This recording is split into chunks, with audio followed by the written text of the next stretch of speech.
कैसे करना चाहिए भगवान का नाम जप।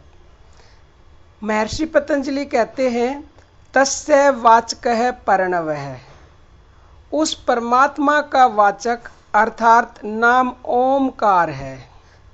तज पस्त धृत भावनम, उस परमात्मा के नाम जप और उसके अर्थ की भावना अर्थात स्वरूप का चिंतन करना, इस साधन से संपूर्ण विघ्नों का नाश और परमात्मा की प्राप्ति भी होती है। अगर कोई, जो मैंने अभी बताया है कि ओमकार जो परमात्मा का वाचक है, उस तरह से अगर कोई भगवान के नाम को जपता है तो उसके मुसीबत, कष्ट, विघ्न, पाप सब दूर होंगे और फिर परमात्मा की प्राप्ति भी उसे अवश्य ही होगी। इससे यह सिद्ध होता है कि नाम जप नामी के स्वरूप चिंतन सहित करना चाहिए। स्वरूप चिंतन युक्त नाम जप से अंतर्याओं का नाश और भगवत प्राप्ति होती है।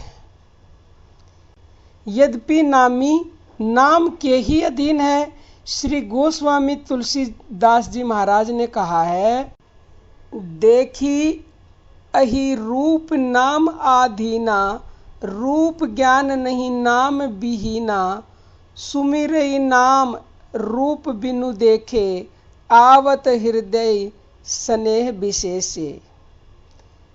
इसलिए स्वरूप चिंतन की चेष्टा किए बिना भी केवल नाम जप के प्रताप से ही साधक को समय पर भगवत स्वरूप का साक्षात्कार अपने आप ही हो सकता है, परंतु उसमें विलंब हो जाता है। भगवान के मनमोहन स्वरूप का चिंतन करते हुए जप का अभ्यास करने से बहुत ही शीघ्र लाभ होता है। इसका मतलब यह है कि बहुत सारे लोग निराकार भगवान के नाम को जपते हैं, मतलब उनके मन में किसी भगवान की कोई मूर्त नहीं होती, कोई उसका स्वरूप नहीं होता, वो निराकार को भजते हैं, तो उन्हें फल तो अवश्य मिलेगा, लेकिन फल मिलने में थोड़ा सा टाइम लग सकता है। तो किसी भी भगवान के मनमोहन स्वरूप का चिंतन करते हुए जप का अभ्यास करने से बहुत ही शीघ्र लाभ होता है, क्योंकि निरंतर चिंतन होने से भगवान की स्मृति में अंतर नहीं पड़ता। इसलिए भगवान ने श्री गीता जी में भी कहा है कि हे अर्जुन, तू इस समय में निरंतर मेरा स्मरण कर और युद्ध भी कर। इस प्रकार मुझ में अर्पण किए हुए मन बुद्धि से युक्त हुआ तू निसंदेह मुझको ही प्राप्त होगा। भगवान की इस आज्ञा के अनुसार उठते बैठते, खाते पीते, सोते जागते और प्रत्येक सांसारिक कार्य करते समय साधक को नाम जप के साथ ही साथ मन बुद्धि से भगवान के स्वरूप का चिंतन और निश्चय करते रहना चाहिए। अब देखो, ये स्वयं भगवान ने कहा है कि मेरा नाम लेने के लिए काम छोड़कर बैठने की कोई ज़रूरत नहीं है। बहुत सारे लोग ये कहते हैं कि हमारे पास तो समय ही नहीं है। तो आप सारे काम करते करते भगवान का नाम ले सकते हैं। मैं ये एक पहले वीडियो भी बना चुकी हूँ कि सारे काम करते करते भगवान का नाम लें।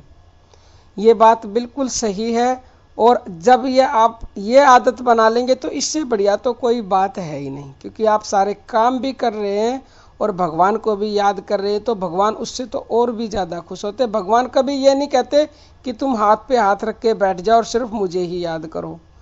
जब जन्म मिला है, गृहस्थ जीवन मिला, तो उसे भी हमें निभाना है, उसे भी हमें ठीक तरीके से चलाना है, और हमें भगवान को भी याद रखना, जिसकी वजह से हमें ये जीवन मिला है, उसको तो हमें कभी किसी हाल में भूलना ही नहीं है।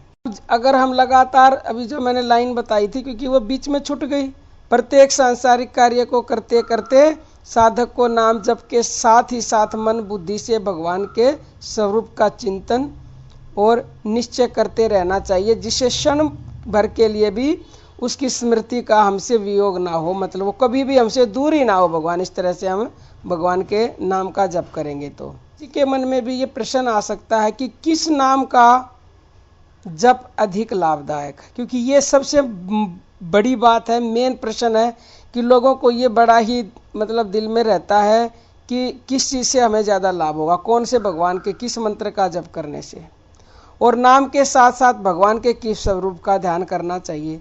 तो इसके उत्तर में मैं यह कहती हूँ कि परमात्मा के अनेक नाम हैं, उनमें से जिस साधक की जिस नाम में अधिक रुचि हो और श्रद्धा हो, उसे उसी नाम जप से विशेष लाभ होता है।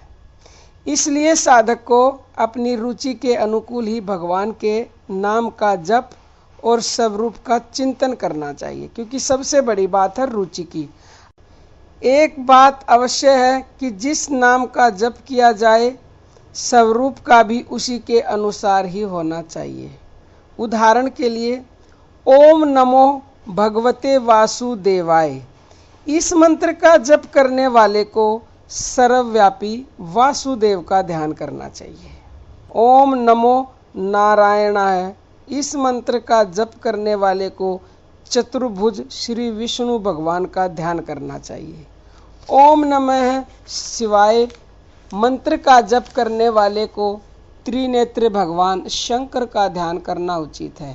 केवल ओमकार का जप करने वाले को सर्वव्यापी सच्चिदानंद घन शुद्ध ब्रह्म का चिंतन करना चाहिए। अब बहुत से लोग ओमकार का भी करते हैं, तो जो ओमकार का करते हैं वो सर्वव्यापी जो परमात्मा है, शुद्ध ब्रह्म है, उसका चिंतन मन में करें। राम नाम का जप करने वालों को दशरथ नंदन भगवान श्री राम के स्वरूप का चिंतन करना लाभप्रद है। हरे राम राम हरे हरे, हरे कृष्ण कृष्ण कृष्ण हरे हरे। इस मंत्र का जप करने वालों के लिए श्री राम कृष्ण विष्णु या सर्वव्यापी ब्रह्म आदि सभी रूपों का अपनी इच्छा के अनुसार ध्यान किया जा सकता है, क्योंकि यह सब नाम सभी रूपों के वाचक हो सकते हैं। इन उदाहरणों से यह समझना चाहिए कि साधक को गुरु से जिस नाम रूप का उपदेश मिला हो, जिस नाम और जिस रूप में श्रद्धा प्रेम और विश्वास की अधिकता हो तथा जो अपनी आत्मा के अनुकूल प्रतीत होता हो, उसे उसी नाम रूप से जप ध्यान से अधिक लाभ हो सकता है। परंतु नाम जप के साथ ध्यान जरूर होना चाहिए। वास्तव में नाम के साथ नामी की स्मृति होना अनिवार्य भी है। मनुष्य जिस जिस वस्तु के नाम का उच्चारण करता है, उस वस्तु के स्वरूप की याद उसे एक बार अवश्य होती है, और जैसी याद होती है उसी के अनुसार भला बुरा परिणाम भी अवश्य होता है।